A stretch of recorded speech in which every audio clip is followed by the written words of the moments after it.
परमेश्वर ने फिर से हमें ऑनलाइन का माध्यम से जुड़ने में मदद किया है कि हम 12 अध्याय पहुँचे हैं। 12 अध्याय में हमने देखा था कि ये जो सूरज चंद्रमा तारा है ना, लिए हुए ओढ़े हुए स्त्री जो है, ना तो ये कलीसिया है, ना तो ये क्या कहते हैं कि मादा मरियम है, बल्कि ये है परमेश्वर की ओर से अपने लिए बुलाकर अलग किया हुआ देश, जिसको हम कहते हैं इस्राएल, है ना। याकूब को बुलाकर परमेश्वर ने याकूब का नाम उत्पत्ति किताब में 2 बार बदलता है और कहते हैं कि तुम्हारा नाम अब से इस्राएल रहेगा। सो ये इस्राएल नेशन को, इस्राएल राष्ट्र को दर्शाता है। सो जब हम वचन में जाने से पहले एक आयत में आपको याद दिलाना चाहूँगा, वो है 1 पत्रोस 5 अध्याय उसका 8वीं आयत। इस प्रकार कहते कि है ना कि सचेत रहो, क्योंकि तुम्हारा विरोधी जो है शैतान गर्जने वाले सिंह के नाई इस खोज में लगा रहता है कि किसको फाड़ खाए। सो हम जो वचन पढ़ रहे, इस वचन के अनुसार हमें भी ध्यान से हमारे जीवन को भी टटोल कर देखना बहुत ज़रूरी है, क्योंकि हम शैतान के उस चालों से बचकर हमेशा रहे, क्योंकि शैतान इस खोज में लगे रहते कि किसको फाड़ खाए। सो हमने देखा कि अब 12 अध्याय से लेकर 14 अध्याय तक जब हम पढ़ते हैं, वहां पर चंद लोगों के विषय में बताया गया है। सो उन चंद लोगों के विषय में हम सीखने जा रहे थे। सबसे पहला व्यक्ति को हमने देखा कि एक स्त्री, उसके बाद आता है कि लाल अजगर, तीसरा आता है कि एक बालक जो स्त्री के द्वारा पैदा हुआ था, और चौथा आता है मिखाएल द आर्कएंजल। फिर हमने देखा है कि उस स्त्री के शेष संतान, फिर है कि समुद्र से निकला हुआ पशु, फिर है कि पृथ्वी से निकला हुआ पशु। सो 14 अध्याय तक इन तमाम हस्तियों के विषय में विवरण है। सो हम एक एक करके इन हस्तियों के बारे में सीख रहे थे कि 12 का 2 इस प्रकार कहते हैं कि वो स्त्री है ना, इस्राएल नेशन ऑफ इस्राएल, वो गर्भवती हुई और चिल्लाती थी क्योंकि प्रसव की पीड़ा उसे लगी थी और वो बच्चे जनने के पीड़ा में थी। 12 का 5, मैं 3 और 4 छोड़ रहा हूं। 12 का 5 इस प्रकार कहते हैं, और वो बेटा जनी जो लोहे का दंड लिए हुए सब जातियों पर राज करने पर था, और उसका बच्चा एकाएक परमेश्वर के पास और उसके सिंहासन पास उठाकर पहुंचा दिया गया। ठीक है। सो यहां पर जो चिल्लाने के विषय में कहते हैं कि जो स्त्री वो प्रसव पीड़ा में थी, वो चिल्लाती थी। क्यों चिल्लाती थी? वो जो है उसका जो बेटा जन्मने का समय को दर्शाता है। अर्थात जब हम अगर इस्राएल का हिस्ट्री को हम मोड़ कर देखें, जब वो परमेश्वर ने इस्राएल को गुलामी से छुड़ाना था मिस्र से, वहां पर एक छुड़ाने वाला आना था, है ना। जैसे कि अब्राहम से परमेश्वर ने वायदा किया था कि तू पराया देश में 400 साल 420 साल तक क्या होगा, परदेशी होकर, गुलाम होकर, दास होकर रहेगा, लेकिन वहां से तुम्हारा एक छुटकारा होगा। सो वहां पर जब वो छुड़ाने वाला आना था, तब इस्राएल के ऊपर इतना बड़ा भारी क्लेश हुआ कि उन्हें दासत्व में रहकर ईंट बनाने का काम दिया गया, और जितने भी वहां पर उनका गिनती कम करने के लिए जो बच्चा पैदा होते थे, लड़का पैदा होते थे, उन्हें मार डालने का आज्ञा फिरौन की तरफ से निकला था। ठीक वैसे ही यीशु मसीह के जन्म पर भी वैसे हमें दिखाई देते हैं ना। इस्राएली लोग रोमी सम्राटों के अधीन में थे, बेशक वो बंधुआई से वापस आए थे, लेकिन अपने एक देश, अपने एक राज्य के रूप में एक पूरी तरह है ना गवर्न नहीं कर पाया, वो सरकार नहीं चला पाया, बल्कि रोमी सम्राटों के हाथों तले आ पहुंचा, और रोमी सम्राटों ने उन्हें बहुत ज्यादा तंग किया, बहुत ज्यादा परेशान किया। हमें मालूम है ना, आगे भी यीशु मसीह का जन्म के बाद भी ये सारी बातें होते रहा। लेकिन जब यीशु मसीह का जन्म हुआ, जो मजूसी लोग आकर पूछते कि यहूदियों को राजा जो पैदा हुआ वो कहाँ है ना, हेरोदोस से पूछते। तो हेरोदोस इस विषय में जानकारी प्राप्त करता है, और हेरोदोस जाकर मजूसियों से कहते कि तुम जाकर उसे दंडवत करके वापस आओ और मुझे बताओ कि कहाँ पर है, ताकि मैं भी जाकर उसका दंडवत कर सकूं। और मजूसी लोग स्वप्न पाता है, दर्शन पाता है परमेश्वर की ओर से, प्रभु यीशु मसीह का जो बालक के रूप में था उसे देखकर उसे दंडवत कर कर उसे भेंट चढ़ाकर जिस रास्ते से आया था उसी रास्ते से नहीं दूसरे रास्ता की ओर चला जाता है। सो पिछला सप्ताह का सवाल भी यही था, लेकिन इसके विषय में हम अगला सप्ताह सीखने वाले हैं। सो वापस चले जाते हैं और हेरोदेस को यह पता लगता है कि मजूसी लोगों ने उसे कोई जवाब नहीं दिया। सो क्या करता है, उन्होंने उसे धोखा दिया करके पता लगता है। तो हेरोदेस ये आज्ञा देते कि 2 साल और उससे कम वाले जितने भी बच्चे हैं, जितने भी मेल चाइल्ड है, जितने भी क्या कहते हैं कि लड़का पैदा हुआ है, उन सबको मार डाल। लेकिन उस वक्त मादा मरियम और यूसुफ और यीशु मसीह इजिप्ट की ओर, मिस्र की ओर निकल जाते हैं। वहां से फिर कुछ समय के बाद वापस आकर नसरेत में रहने लगता है। इसीलिए यीशु मसीह का नाम यीशु नासरी कहलाया गया। ठीक है। सो वहां पर बहुत ज्यादा संघर्षों से होकर ये स्त्री जनी, इसलिए ये स्त्री चिल्लाती रही। और वहां पर इसी विषय में जब जो हेरोद राजा के विषय द्वारा जो आज्ञा दिया गया उसके विषय में यीशु मसीह के जन्म के सैकड़ों साल पहले यिर्मयाह नबी ने इस प्रकार नबूवत करके अपने 31 अध्याय उसका 15 आयत में इस प्रकार कहते हैं, यहोवा यह भी कहता है, सुन, रामा नगर में बिलाप और बिलक बिलक कर रोने का शब्द सुनने में आता है। राहेल अपने लड़कों के लिए रो रही है और अपने लड़कों के कारण शांत नहीं होती, क्योंकि वे जाते रहे। इसके विषय में हम मत्ती 2:18 में भी इसके विषय में जिक्र किया गया, जब हेरोदेस लड़कों को पकड़कर मार दिया गया है ना, उसे पत्थर पर उनका सिर मारकर उनका हत्या कर दिया गया ना, ब्रूटली क्या बोलेंगे, क्रूर तरीके से बच्चों को मार दिया गया। तो वहां पर इस्राएल है ना, राहेल का बच्चे ये कहते हैं, रेचल का बच्चे जो है, राहेल का बच्चे जो इस्राएल के जनता जो है बहुत ज्यादा रोया। उसका विषय में यिर्मयाह नबी ने नबूवत किया और मत्ती रसूल समाचार 2:18 में इसे पूरा भी करते हुए या होते हुए हम देखते हैं। सो यहां पर 12 का पहली आयत में, प्रकाशित वाक्य 12 का पहली आयत में यूहन्ना इस प्रकार कहता है कि मैंने स्वर्ग में एक बड़ा चिन्ह देखा। क्या चिन्ह देखा? उस चिन्ह के विषय में यशायाह नबी इस प्रकार कहते हैं, है ना, इस कारण प्रभु आप ही तुमको एक चिन्ह देगा, सुनो, एक कुंवारी गर्भवती होगी और पुत्र जनेगी और उसका नाम इम्मानुएल रखेगी, है ना। सो यशायाह नबी कहते हैं कि वो चिन्ह, जो बड़ा चिन्ह है स्वर्ग में, वो बड़ा चिन्ह क्या है? प्रभु आप ही तुमको एक चिन्ह देगा। क्या है वो चिन्ह? कुंवारी गर्भवती होकर एक पुत्र जनेगी और उसका नाम इम्मानुएल रखेगी। और हमें मालूम है कि जब यीशु मसीह पैदा हुआ उसका नाम क्या रखा गया? इम्मानुएल रखा गया, यीशु मसीह रखा गया। सो यहां पर उस स्त्री के द्वारा जन्मा हुआ लड़का या बेटा या बच्चा है वो यीशु मसीह। ठीक है। सो सबसे पहली बात, वो स्त्री है इस्राएल, नेशन ऑफ इस्राएल, और दूसरा ये लड़का है, ये बेटा जो जन्मी है वो बेटा है यीशु मसीह। यीशु मसीह क्यों जन्म हुआ? यीशु मसीह के जन्म होने का 2 कारण है। एक कारण हम हमेशा प्रचार करते हैं, कहते हैं यीशु मसीह ना 3:16 में, यूहन्ना 3:16 में कहते हैं कि पिता परमेश्वर ने जगत से प्रेम किया और अपने इकलौता पुत्र दे दिया ताकि जो कोई इस पर विश्वास करे वो नाश ना हो परंतु अनंत जीवन पाए। यीशु मसीह का जन्म होने का सबसे पहला मिशन या सबसे पहला उद्देश्य, सबसे पहला कारण यह था कि उत्पत्ति किताब 3 अध्याय में जो पाप करके लोगों ने परमेश्वर का महिमा से रहित हुए थे, पिता परमेश्वर से जो रिश्ता टूट गए थे, उसी रिश्ता में फिर से मानव जाति को पहुंचाया जाए, पिता परमेश्वर से मेल करा दिया जाए। और दूसरा जो मेन जो होने वाला, जो होने का है, उसके विषय में मलाकी की किताब और उसके विषय में भजन संहिता की किताब, उसके विषय में प्रेरितों का काम है, उसके विषय में क्या बोलते हैं प्रकाशित वाक्य की किताब में लिखा गया है, वो है यहां पर प्रकाशित वाक्य की किताब में पढ़ते कि वो लोहे के डंडे से उनका न्याय करेगा।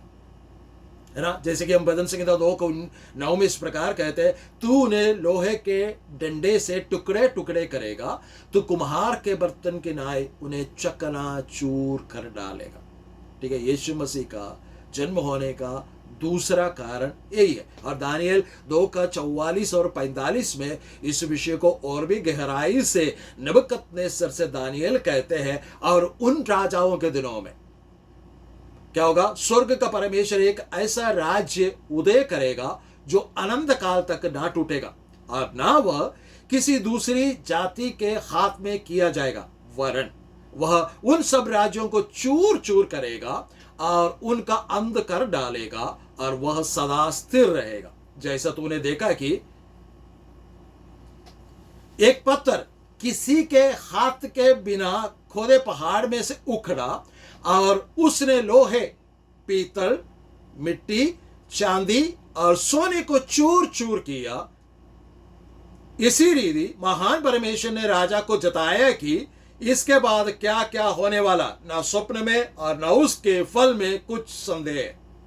ठीक है, वहां से एक ना पहाड़ से एक पत्थर उठकर आता है और उस मूर्ति को, उस तमाम राज्य को, तमाम नेशंस को गिराते हैं और वो देश वह एक बहुत बड़ा पहाड़ बन जाता है। वो छोटा सा पत्थर कहते हैं कि ये इसका कभी भी कोई इसका फल में कुछ संदेह है या कुछ भेद होने वाला, यानी परमेश्वर का राज्य स्थिर रहेगा और राजा स्थिर रहेगा। और ये पत्थर है परमेश्वर के ओर से ठहराया हुआ कोने का या सिरे का पत्थर, यीशु मसीह। और इसके विषय में प्रकाशित 19:15 में इस प्रकार कहा गया कि और जाति जाति को मारने के लिए उसके मुंह से एक चौकी तलवार निकलती है और वह लोहे का राजदंड लिए हुए उन पर राज्य करेगा और वह सर्वशक्तिमान परमेश्वर के भयानक प्रकोप की जलजलाहट की मदिरा के कुंड में धाक रोन देगा। अर्थात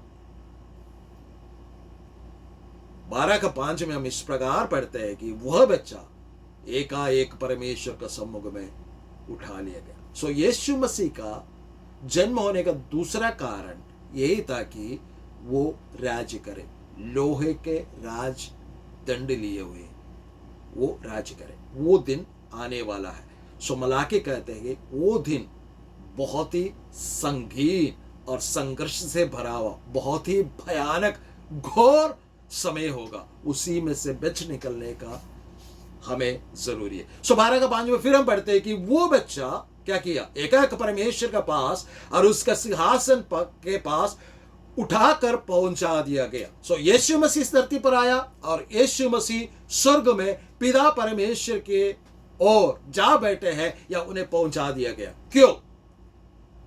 क्योंकि भजन संहिता 110 का पहली आयत में इस प्रकार कहते हैं, मेरा प्रभु से यहोवा के यही वाणी है कि तू मेरे दाहिने हाथ बैठ जब तक मैं तेरे शत्रुओं को तेरे चरणों की चौकी ना कर दूं।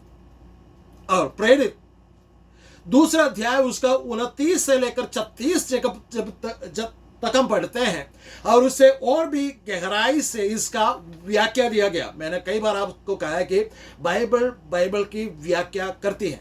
सो यहां पर बाइबल इस विषय में और भी व्याख्या करते हैं। जो पत्रोस पवित्र आत्मा से भरपूर होकर सबसे पहली बार लोगों के सामने खड़े होकर जो प्रचार कर रहे होते हैं, उस प्रचार में इस विषय का उल्लेख करते हुए इसका व्याख्या इस प्रकार करते हैं। मैं पढ़ना चाहूंगा, अब ध्यान से सुनिए। 29 आयत में 2:29 प्रेरितों के काम 2:29 में इस प्रकार लिखा, हे भाइयों, मैं कुलपति दाऊद के विषय में तुमसे साहस के साथ कह सकता हूं कि वह तो मर गया और गाड़ा भी गया और उसकी कब्र आज तक हमारे यहां वर्तमान है या विद्यमान है, अभी भी हमारे सामने पड़ा है।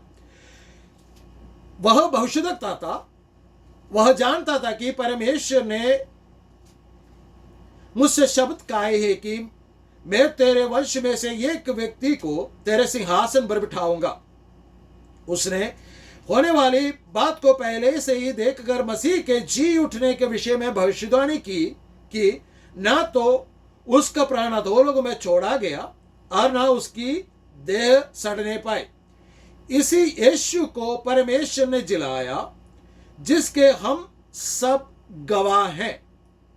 इस प्रकार परमेश्वर के दाहिने हाथ से सर्वोच्च पद पाकर और पिता से वह पवित्र आत्मा प्राप्त करके जिसकी प्रतिज्ञा की गई थी, उसने यह उंडेल दिया कि जो तुम देखते और सुनते हो, क्योंकि दाऊद तो स्वर्ग पर नहीं चढ़ा, परंतु वह आप कहता है, प्रभु ने मेरे प्रभु से कहा, मेरे दाहिने बैठ, जब तक कि मैं तेरे वैरियों को तेरे पांवों के तले की चौकी ना करूं। अतः अब इस्राएल का सारा घराना निश्चित रूप से जान लो कि परमेश्वर ने उसी यीशु को जिसे तुमने क्रूस पर चढ़ाया प्रभु भी ठहराया और मसीह भी। सो यहां पर व्याख्या करते हैं कि यीशु मसीह को स्वर्ग पर उठा लिया गया और वो परमेश्वर के दाहिने ओर जा बैठे। ठीक है। और फिलिपियों का पत्री कहते हैं कि कब यीशु मसीह उठा लिया गया। जब हम फिलिपियों का पत्री 2 अध्याय उसका 8, 9, 10 आयतों को पढ़ते हैं, वहां पर इस प्रकार लिखा है कि और वो मनुष्य के रूप में प्रकट होकर अपने आप को दीन किया और यहां तक की आज्ञाकारी रहा कि मृत्यु तक, हाँ, क्रूस की मृत्यु भी सह ली। इस कारण परमेश्वर ने उसको अति महान भी किया और उसको वह नाम दिया जो सब नामों में श्रेष्ठ है, कि जो स्वर्ग में और पृथ्वी पर और पृथ्वी के नीचे हैं, वे सब यीशु के नाम पर घुटना टेके। सो पहली बात, वो स्त्री नेशन ऑफ इस्राएल है, इस्राएल राष्ट्र है। दूसरी बात, वो बच्चा जो लड़का पैदा हुआ है वो यीशु मसीह है। आज वो यीशु मसीह पिता के दाहिने ओर जा बैठे हैं। और प्रभु यीशु मसीह क्या करते हैं, मैं मालूम है, प्रभु यीशु मसीह मनुष्य और परमेश्वर के बीच का एकमात्र बिचवाई है और वो मध्यस्थता बिचवाई का काम कर रहे हैं। ठीक है। और तीसरा, फिर हम वचन में 12:3 में जब वापस जाते हैं, प्रकाशित वाक्य 12:3 में जब वापस जाते हैं, वहां पर दिखा गया कि एक लाल अजगर और एक और चिन्ह स्वर्ग पर दिखाई दिया। सबसे पहले चिन्ह, बड़ा चिन्ह यह दिखाई दिया कि परमेश्वर ने पुत्र प्रभु यीशु मसीह को भेजा, है ना। दूसरा चिन्ह क्या दिखाई देते हैं, और देखो एक बड़ा लाल अजगर था जिसके 7 सिर और 10 सींग थे और जिसके सिरों पर 7 राज मुकुट थे। सो यहां पर एक अजगर दिखाई देते हैं, उसका 3 प्रकार का वर्णन किया गया। एक कहा गया कि वो अजगर बड़ा और लाल है, बड़ा लाल अजगर। जब हम इब्रानी भाषा में देखते हैं, इब्रानी भाषा में लाल शब्द के लिए जो लाल शब्द यहां पर हमारे हिंदी भाषा में लिखा है, उसी जगह पर जो शब्द इब्रानी भाषा में लिखा गया है नहाश, जिसका अर्थ है चमकदार, चमकने वाला, कॉपर के जैसे, तांबे के जैसे, है ना, वो चमकने वाला या अट्रैक्ट करने वाला एक अजगर। और उसका दूसरा विवरण यहां पर दिया गया है, उसके 7 सिर और 7 राज मुकुट है ना, 7 हेड्स एंड 7 डायडम्स। इसका क्या मतलब है? ये जब हम देखते हैं कि दानियल का किताब और उसके बाद तीसरी बात एक कहा गया कि उसका 10 सींग है। सो ये जब हम देखते तो दानियल का किताब 7 अध्याय, प्रकाशित वाक्य के 17 अध्याय के अनुसार ये 10 राजा या वर्ल्ड लीडर्स हैं और ये देश को भी दर्शाता है। सो जिसके विषय में जब हम प्रकाशित वाक्य के 17 अध्याय पहुंचेंगे, हम गहराई से हम सीखने वाले। तो इस यहां पर ये मानने की जरूरत है कि यहां जानने की जरूरत ये है कि यहां पर एक दूसरा चिन्ह से दिखाई देते हैं, वहां पर एक लाल अजगर है जिसके साथ मिखाएल और उसका सेना युद्ध लड़ते हैं और उसे वहां से गिरा दिया जाते हैं। और इस अजगर के बारे में चंद बातें हमें जानने का है। इस अजगर को क्यों वहां से लड़कर नीचे गिरा दिया गया है ना। सबसे पहली बात, वो अपने एक राज्य चाहता था, उसे इसलिए गिरा दिया गया। वो हमें मालूम है, जब हम बाइबल में पढ़ते तो स्वर्गदूतों में से सिर्फ 3 स्वर्गदूतों का नाम बाइबल में लिखा गया है ना। एक गब्रियल जो कि संदेश लेके आता है, संदेश वाहक। दूसरा है मिखाएल जो कि हमेशा लड़ाई करने पर जो आगे रहकर अगुवाई करते, लड़ाई का है ना सेनापति जिसे हम कह सकते हैं। तीसरा है जो स्वर्गदूत था, अब जिसे इब्लीस और शैतान कहते हैं, जो कि लूसीफर, ठीक है। उसे पुराना सांप कहा जाता है, उसे अजगर कहा जाता है। उसे वहां से नीचे गिराया। क्यों नीचे गिराएगा? क्योंकि वो हमेशा ये चाहता था कि उसका काम ये था कि वो प्रभु के साथ में रहकर या प्रभु के बिल्कुल नजदीक रहकर परमेश्वर की आराधना करना। और उसके मन के अंदर वचन में इस प्रकार लिखा है कि घमंड आ गया और एक कहने लगा कि मैं परमेश्वर से ऊंचे पर अपना सिंहासन रखूंगा। वो मान सम्मान जो परमेश्वर को मिलना चाहिए, वो मान सम्मान सब कुछ अपने ओर खींचने का प्रयास उसके अंदर आया, वो घमंड उसके अंदर आया, जिसका वजह से उसे वहां से नीचे गिरा दिया गया। और उसका विषय में हम 12 अध्याय का 7 से लेकर 9 तक देखते हैं, जहां पर मिखाएल और उनके ना साथी मिलकर युद्ध लड़ते हैं और वहां से उसे नीचे गिरा दिया गया। और उसका विषय में यीशु मसीह लूका 10:18 में इस प्रकार कहते हैं कि उससे यीशु मसीह बिजली के नाई नीचे गिरते हुए देखा है। जब हम यशायाह की किताब 14:12 से लेकर 14 तक पढ़ते हैं, वहां पर इस प्रकार लिखा गया कि शैतान ने अपने आप को ऊंचे उठाने की और परमेश्वर के या परमेश्वर से विद्रोह करने का प्रयास किया गया। इसलिए क्या किया? उसे नीचे गिरा दिया गया। और दूसरी बात इस अजगर के विषय में जो हमें जानने का है या हमें समझने का है, वो कि वह इस संसार के बुरे अगुओं को प्रभावित करता है। रोमियो का पत्री लिखते वक्त, पत्रोस का पत्री लिखते वक्त इस प्रकार का कहा गया कि हमें अपने अगुओं के लिए, हमारा सरकार के लिए प्रार्थना करना है। क्यों? अगर हम सरकार के लिए, हमारे अगुओं के लिए प्रार्थना नहीं करता है, शैतान जिसने जो एक राज्य चाहा, जो शासन करना चाहा, उसे शासन करने का मौका ना मिलने का कारण हमारे सरकार के नेताओं को अपने वश में कर लेता है वो, और उसके अंदर से होकर अपना काम प्रकट करने का कोशिश करता है। ये बात हमें याद रखने का है। जैसे कि हम दानियल का किताब 10 अध्याय उसका 13 से लेकर 23 तक पढ़ेंगे, वहां पर मिखाएल आकर इस प्रकार क्या कहते हैं कि वहां पर गब्रिएल आकर इस प्रकार कहते हैं कि जिस दिन तूने प्रार्थना करने को ठानी, उस दिन परमेश्वर ने जवाब भेज दिया था। मैं वो जवाब लेके आ रहा था। गब्रिएल इस प्रकार कहता है, मैं जवाब लेकर तुम्हारे पास आ रहा था, लेकिन फारस का जो प्रधान है उसने क्या किया? मुझे रोक दिया। 21 दिन तक रोका। और मिखाएल आकर उससे युद्ध लड़ते हैं और दानियेल के पास वो उत्तर पहुंच जाते हैं।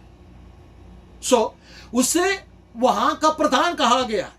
यहेजकेल 28 का 11 से लेकर 19 तक हम पढ़ते हैं, वहां पर इस पुराने सांप को, इस अजगर को सोर का राजा कहा गया है। यूहन्ना 12 का 31 जब हम पढ़ते हैं, वहां पर यीशु मसीह ने उससे इस जगत का सरदार कहा गया है। इसका काम क्या है? प्रकाशित 12 का 4 के अनुसार जब वो बच्चा जन्मी, यीशु मसीह जब जन्मा, उसे मार डालने का प्रयास किया, उसके लिए हेरोदोस के अंदर कार्य किया। और इतिहास निकाल कर देखे, हमारा बाइबल जो उत्पत्ति से लेकर पढ़ कर देखे, जब उन्होंने पाप किया, आदम और हव्वा ने पाप किया, परमेश्वर उत्तर कराकर उसे कहा कि स्त्री का संतान आएगा, उस सांप का सिर को कुचल डालेगा। बिना किसी वजह का काइन के अंदर उसने विद्वेष पैदा किया। क्या विद्वेष क्यों हुआ? क्योंकि हाबेल के बलि में परमेश्वर प्रसन्न हुआ और काइन ने हाबेल को मार डाला। बिना किसी वजह का। शैतान ने सोचा शायद स्त्री का संतान यही है। वहां से लेकर शैतान जब राज्य बना, राजा बना, उनके बीच में होकर काम करने लगा। आज हमारे भारत में भी कई ऐसे राज्य है जहां पर सरकार में से होकर शैतान काम करते हैं। हमें क्या करना चाहिए? हमें ये बात समझकर हमारे अगुओं के लिए प्रार्थना करना चाहिए कि ताकि उसके प्रलोभन में, उसके प्रभाव में सरकार ना आए। अगर सरकार आया सब कुछ चकनाचूर हो जाएगा ना। अभी हमारे में उत्तराखंड में नया कानून आ गया ना, सोशल मीडिया के द्वारा आप प्रचार नहीं कर सकते, प्रचार सुन नहीं सकते।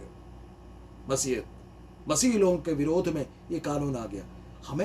हमें चौकस होने की जरूरत है। इसलिए मैंने सबसे पहला पत्रस 5:8 पढ़ा था, है ना। सो यहां पर फिर मत्ती 2:16 में हम इस बात को देख के हेरोदस ने यीशु मसीह को मारने के लिए जितने भी बच्चे थे सबको मार गिराया। और जब हम प्रकाशित 12:13 से लेकर 17 को जब हम पढ़ेंगे, वहां पर लिखा है कि यीशु मसीह को वो मार नहीं पाया, इसलिए क्या किया? इस्राएल को और भी ज्यादा तंग करता रहा। और उसे खत्म करने के लिए वचन में यही लिखा गया कि क्या कहते हैं कि उसके मुंह से पानी निकला, वो नदी का रूप ले लिया और नदी ने उसे खत्म करने का प्रयास किया। लेकिन परमेश्वर ने उस स्त्री को बचा कर रखा, उसे संभाले रखा, है ना। पृथ्वी ने उसे निकल लिया, ये वचन लिखा गया है। और ये नदी क्या है? जब यशायाह नबी का किताब 59 पढ़ते हैं, उसका 19 आयत में ना 59 को 19 आयत में लिखा है कि वो शत्रु जो है महानदी के नाई चढ़ाई करेंगे। यानी शत्रु, ये नदी यहां पर, पानी यहां पर कहा गया है, उसके मुंह से निकला हुआ, इस सांप के मुंह से निकला हुआ नदी है, वो है जन या भीड़ या लोग जो इस्राएल का विरोध में। आज का समाचार आपने सुना है ना, तो सब लोग अरब देश के लोग इस्राएल के खिलाफ हो चुके हैं। अभी तक 469 क्या बोलते हैं इस्राएल का सेना में से सैनिक मर चुके हैं, जो हमास के साथ युद्ध लड़ते लड़ते। अभी भी है ना, युद्ध ज्यादा कठोर हो चुका है और सारे लोग अब विरोध में, यूएन इस्राएल के विरोध में हो गया है। जब से इस्राएल पैदा हुआ तब से लेकर इस्राएल को सताते हुए आ रहे, क्योंकि परमेश्वर का जो योजना था मनुष्य के प्रति, वो इस्राएल के द्वारा प्रकट होना था। सो हमें कितना अधिक चौकस रहने की जरूरत है। सो सबसे पहले वो राजाओं को प्रभावित करता है। अगली बात ना, तीसरी बात कहूंगा, सबसे पहले हमने देखा था कि वो एक राज्य चाहता है, दूसरा सरकार को प्रभावित करता है, तीसरा है कि लोगों को प्रेरित करता है कि गलत कामों का करे। जब आप 12 का प्रकाशित वाक्य 12:12 पढ़ते हैं, वहां पर इस प्रकार लिखा, हे पृथ्वी हे और समुद्र तुम पर हाय, क्योंकि शैतान बड़े क्रोध के साथ तुम्हारे पास उतर आया है, क्योंकि वह जानता है कि उसका थोड़ा ही समय और बाकी है। हम उस समय पर रह रहे हैं। शैतान अपने पूरा क्रोध के साथ उतर आया है, उसका समय थोड़े ही है। थोड़े समय में किसी भी वक्त यीशु मसीह आएगा, कलीसिया यीशु मसीह के साथ चला जाएगा। उसके बाद सिर्फ 7 साल का समय है। 7 साल वो काम करेगा, उसके बाद उसे 1000 साल के लिए बंधन में रख दिया जाएगा, जंजीरों में बांध कर रख दिया जाएगा। उसके बाद उसे खोल दिया जाएगा, एक युद्ध होगा। उस युद्ध में उसके लिए जो परमेश्वर ने ठहराया हुआ जगह है, जो लेक ऑफ फायर, उसमें उसे धकेल दिया जाएगा। ये बात उसे पता है, इसलिए वो बहुत ही क्रोध के साथ उत्तर आया। इसलिए जब मसीह लोग खड़े होकर प्रचार करते हैं, लोग बड़े क्रोध में आकर उनके ऊपर आक्रमण भेजते हैं। क्यों लोगों को इसलिए प्रेरित करते हैं क्योंकि उसका पता है कि अगर लोग सच्चाई जाने तो लोग यीशु मसीह को ग्रहण करेंगे और उसका साथ उस नरक में जाने के लिए, आग के जेल में जाने के लिए कोई नहीं मिलेगा। इस बात को पहचानते हुए वो दूसरे लोगों को प्रेरित करते हैं कि मसीह लोगों को सताया जाए। और लेकिन शैतान हमेशा इस चीज से नाकाम रहते हैं। किसी भी मसीह व्यक्ति को जब सताते हैं, मसीहत और भी बढ़ते जाते हैं। इस बात को पहचान नहीं पाते, लेकिन उसको ये बात मालूम है उसका समय थोड़े ही है। इसलिए हमें सतर्क रहना चाहिए। कि लोगों को प्रेरित करता है। सबसे पहले किसको प्रेरित किया? हमें मालूम है हव्वा को प्रेरित किया, है ना, उसने पाप किया। और कुरिन्थियों का पत्री 11 का दूसरे कुरिन्थियों का पत्री 11 का 3 में पौलुस इस प्रकार कहते हैं, परंतु मैं डरता हूं कि जैसे सांप ने अपने चतुराई से हव्वा को बहकाया, वैसे ही तुम्हारा मन उस सिधाई से और पवित्रता से जो मसीह का साथ होनी चाहिए कहीं भ्रष्ट ना किया जाए। शैतान विश्वासी को भी बहकाते हैं ताकि उसका मन के अंदर से परमेश्वर ने जो दिया हुआ पवित्रता है, जो विश्वास है, उससे उसे भ्रष्ट कर दिया जाए, है ना। प्रभु ने इसलिए कहा है कि अगर नमक में नमकीन ना रहे उसे क्या किया जाएगा? रौंदा जाएगा, बाहर फेंक दिया जाएगा। आज कई मसीहों के अंदर मसीह नाम तो है लेकिन मसीहत नहीं है। अगर आप मसीह है तो बाइबल के अंदर लिखी हुई तमाम बातों पर विश्वास करेंगे, लेकिन हम सेलेक्टिव हो चुके हैं। बाइबल के अंदर लिखी हुई कुछ चंद बातों को विश्वास करते हैं, बाकी बातों पर विश्वास नहीं करता। फिर हम कहते कि मैं विश्वास नहीं कर सकता। ये बहकाने वाली बात, ये भ्रष्ट करने वाली बात कौन लाता है? शैतान आपके अंदर आकर काम करते हैं। सो हमें इससे सावधान रहने की जरूरत है। और दूसरे कुरिन्थियों का पत्र 4 का 3 और 4 में इस प्रकार कहा गया कि वो अविश्वासी के बुद्धि को अंधी कर रखा है ताकि मसीह जो परमेश्वर का प्रतिरूप है और उसके तेजों में सुसमाचार का प्रकाश उन पर ना चमके।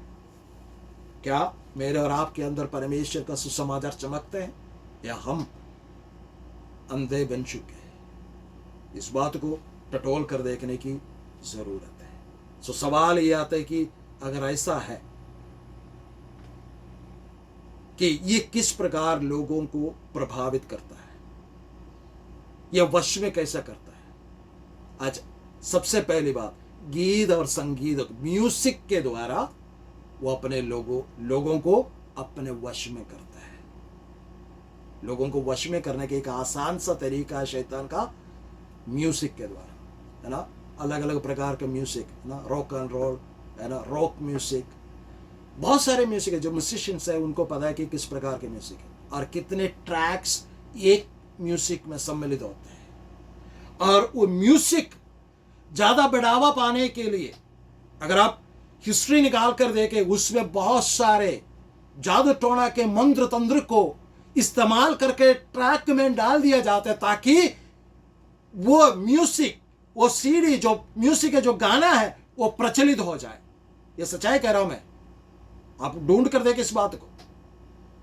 और क्यों म्यूजिक इस्तेमाल करते हैं? क्योंकि परमेश्वर ने जब लूसीफर को बनाया तो उसे इस प्रकार बनाया गया। जब यहेजकेल की किताब 28 का 13 इस प्रकार कहते हैं, तो परमेश्वर के एदन नामक बारी में था, तेरे पास आभूषण, माणिक्य, पद्मराग, हीरा, फिरोजा, सुलेमानी मणि, यशब, नीलमणि, मरकत और लाल, सब भांति के मणि और सोने के पहरावे थे।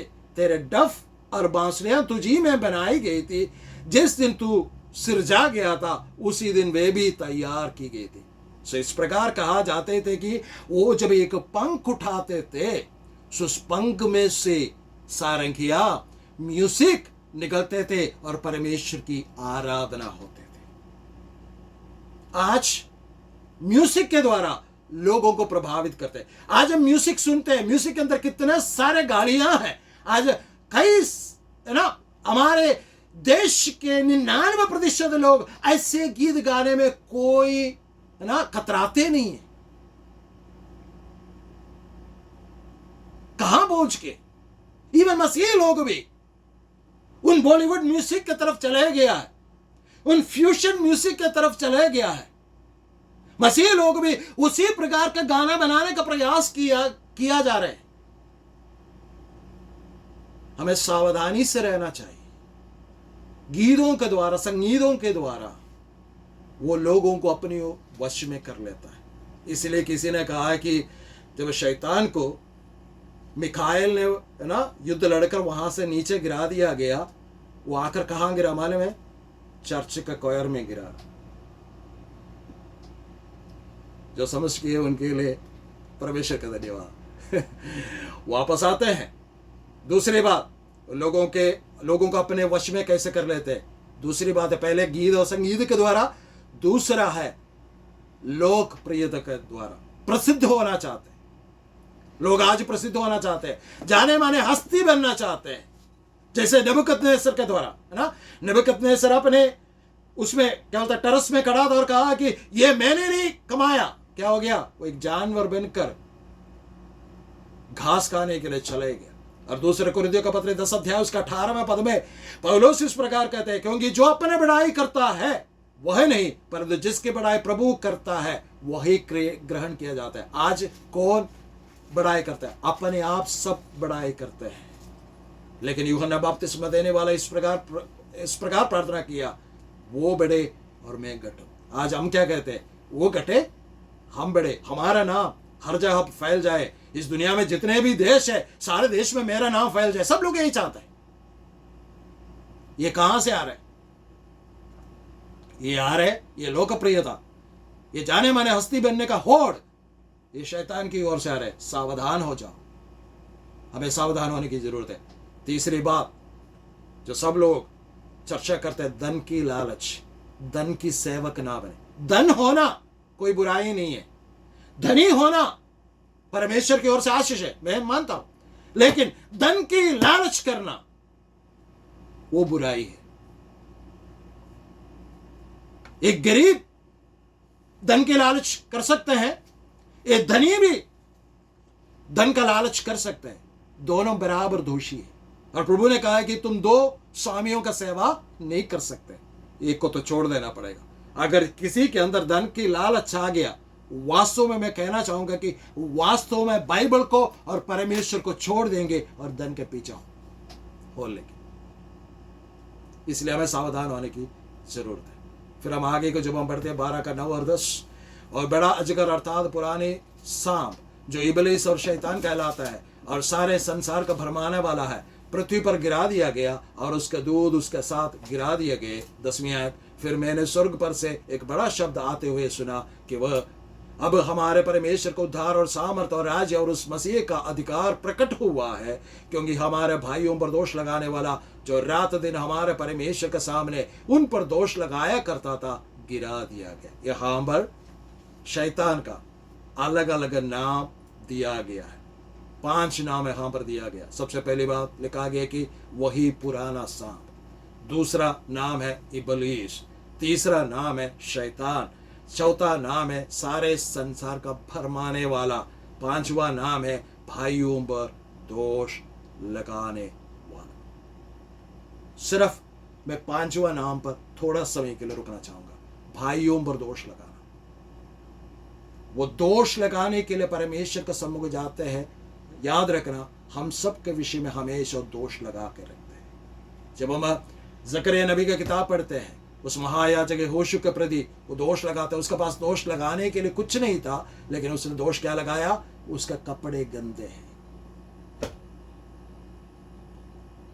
वो परमेश्वर से दोष लगाता है, दूसरे भाई से दोष लगाता है आपका विषय में, और आपसे भी आप दोष लगाते हैं। आपसे क्या दोष लगाते हैं? सवाल ये करते हैं, क्या तू सचमुच में उद्धार पाया तूने? अरे तूने वो पाप किया था, परमेश्वर कभी माफ नहीं कर सकता।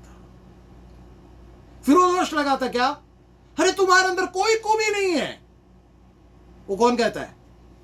आपका कान में आकर हमेशा विस्पर करते हैं, आपसे है ना फुसफुसाते हैं, तेरे अंदर कोई खूबी नहीं है, तू परमेश्वर के सम्मुख नहीं जा सकते, तू आराधना नहीं कर सकता, गीत गा नहीं सकता, ताली बजा नहीं सकता, भजन पढ़ नहीं सकता, नहीं तुझे पता नहीं है, तू कुछ नहीं कर सकता है।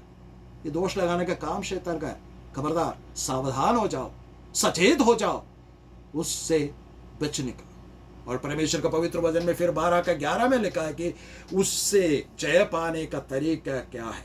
वहां पर लिखा गया कि 12 का 11, और वे मेमने के लहू के कारण और अपनी गवाही के वचन के कारण उस पर जयवंत हुए, और उन्होंने अपने प्राण को प्रिय नहीं जाना, यहां तक कि मृत्यु भी सह लिया। सो यहां पर परमेश्वर कहते हैं कि हाँ, शैतान इस प्रकार है। मुझे पता है कि समय ज्यादा हो गया, लेकिन 5 मिनट में एक्स्ट्रा लेना चाहूंगा। यहां पर लिखा है कि परमेश्वर ने हमें उस पुराने सांप से, अजगर से, इब्लीस से, शैतान से, भरमाने वाले से, दोष लगाने वाले से बचने का जरिया बना के दिया है। सबसे पहला जरिया है प्रभु यीशु मसीह का लहू। मेमने का लहू के कारण और अपने गवाही के वचन के कारण हम उस पर जयवंत हो सकते हैं। क्या मतलब है? अर्थात मैं इस प्रकार कहना चाहूंगा कि अपने आप को कवच में रखने के कारण they overcame him by their covering. जब हम एक कवर के अंदर, एक कवच के अंदर, एक आवरण के अंदर आ जाता है तो बच सकते हैं। जैसे कि उद्धार पाया हुआ तमाम लोग प्रभु यीशु मसीह का लहू के अधीनता में उस कवरिंग में होना चाहिए। जैसे कि एफेसुस का पत्र 1:7 में इस प्रकार पौलुस लिखते हैं, हमको उसमें उसका लहू के द्वारा छुटकारा अर्थात अपराधों की क्षमा और उस अनुग्रह के धन के अनुसार मिला है, क्योंकि प्रभु यीशु मसीह के लहू में वो सामर्थ्य है कि हमें छुड़ा सकते हैं। हमें यह विश्वास होना चाहिए हमेशा, जिस दिन यीशु को ग्रहण किया उसी दिन नहीं, आज भी वो विश्वास होना चाहिए कि यीशु का लहू मुझे छुड़ाते हैं। दूसरी बात 2:13 में एफेसुस का पत्र में लिखा है कि यीशु का लहू परमेश्वर से दूर रहने वाले लोगों को समीप लाता है। यह विश्वास आपको होना चाहिए। यदि आप पाप करते हैं, आपसे पाप हो जाते हैं, आपको क्या बोलते हैं कि आपको फिर से पाप में जीने की जरूरत नहीं। जिस दिन आप पाप से प्रायश्चित करते हैं, मन फिराते हैं, प्रभु यीशु मसीह आपको अपने पास ले लेते हैं। 2:13 में इस प्रकार लिखा है, पर अब तो मसीह यीशु में तुम जो पहले दूर थे, मसीह के लहू के द्वारा निकट हो गए हो। परमेश्वर आपको निकट ले लेते हैं। और तीसरी बात, यीशु मसीह का लहू का फायदा क्या है या उसका खूबी या काबिलियत क्या है, जिसका वजह से हमें प्रभु यीशु मसीह के उस खून के आड़ में होना चाहिए। प्रकाशित 1:5 इस प्रकार लिखा गया है, और मसीह यीशु की ओर से जो विश्वासियों के साक्षी और मरे हुओं में से जी उठने वालों से पहलौठा और पृथ्वी के राजाओं का हाकिम है, तुम्हें अनुग्रह और शांति मिलती रहे, जो हमसे प्रेम रखता है और जिसने अपने लहू के द्वारा हमें पापों से छुड़ाया है। यीशु मसीह अपने लहू के द्वारा हमारे तमाम पापों से शुद्ध करते हैं। सो हम विजय पाने के लिए हमें परमेश्वर के, प्रभु यीशु मसीह के लहू के उस काबिलियत पर हमेशा हमेशा हमेशा विश्वास और भरोसा करना है। ठीक है। दूसरी बात, अपने गवाही के वचन, कन्फेशन, अंगीकार क्या है। हमारे गवाही में निश्चयता होना चाहिए। आपको और मुझको ये निश्चयता होना चाहिए कि प्रभु यीशु मसीह को उद्धारकर्ता के रूप में ग्रहण कर मैंने उद्धार पाया है। वो बात बार बार आपके मुंह में होना चाहिए, आपका मुंह के वचन से निकलना चाहिए। और आपके गवाही, अगली बात, आपका गवाही क्रियाशील होना चाहिए। It should be active, inactive नहीं होना चाहिए। हाँ, मैंने उद्धार पाया था, ऐसा नहीं, मैंने उद्धार पाया है। तीसरी बात, शैतान के प्रहार पर आक्रामक होनी चाहिए आपकी गवाही। जब शैतान आकर आपसे कहते आप पापी है, तो आपको यह बताना चाहिए कि हाँ, मैं पापी था, प्रभु ने मुझे बचाया और मुझे पता है कि मैं कहां जाने वाला हूं। लेकिन तुझे पता है कि तू कहां जा रहा है ना। यू शुड बी ना, आप एक अटैक करने का मूड में होना चाहिए आपके गवाही के द्वारा। चौथी बात, अपने गवाही में चौकस रहना चाहिए। क्या मतलब है?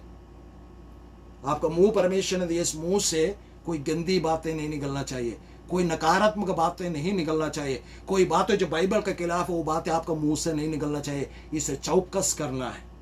इसलिए मैंने पहले पढ़ा था, पहला पत्रुस 5:8, शैतान आपका विरोधी गर्जने वाला सिंह का ना आए, किसी को भी फाड़ करने के लिए उसी धुन में लगा रहता है। वो आप भी हो सकता है, मैं भी हो सकता है, लेकिन विजय पाना है तो यीशु मसीह का उस लहू के सामर्थ्य में आना चाहिए, उसके आड़ में आना चाहिए। और हमेशा हमारे गवाही को, हमारे मुंह से निकलने वाला शब्द को चौकसी के साथ इस्तेमाल करना है। हमेशा हमें विश्वास और भरोसा होना चाहिए। परमेश्वर ने हमें बुलाया, परमेश्वर ने हमें अपना संतान बनाया, तो हम किसी और के नहीं है, हम जीवित परमेश्वर के हैं। तो वैसा ही हमारा बर्ताव होना चाहिए, हमारा चाल चलन वैसा ही होना चाहिए, हमारा सोच विचार ऐसा होना चाहिए। तो क्या होगा, यीशु मसीह का लहू हमारे मुंह से निकलने वाला गवाही के उन वचनों के द्वारा हम उस पर विजय प्राप्त करेंगे। ये मेरी आशा और मेरी कामना, मेरी प्रार्थना है कि हम सब इस प्रकार जयवंत होते हुए आगे बढ़े। यीशु मसीह के आगमन पर हम स्वर्ग में प्रभु यीशु मसीह से मुलाकात करने के लिए जाए। प्रभु आप सबको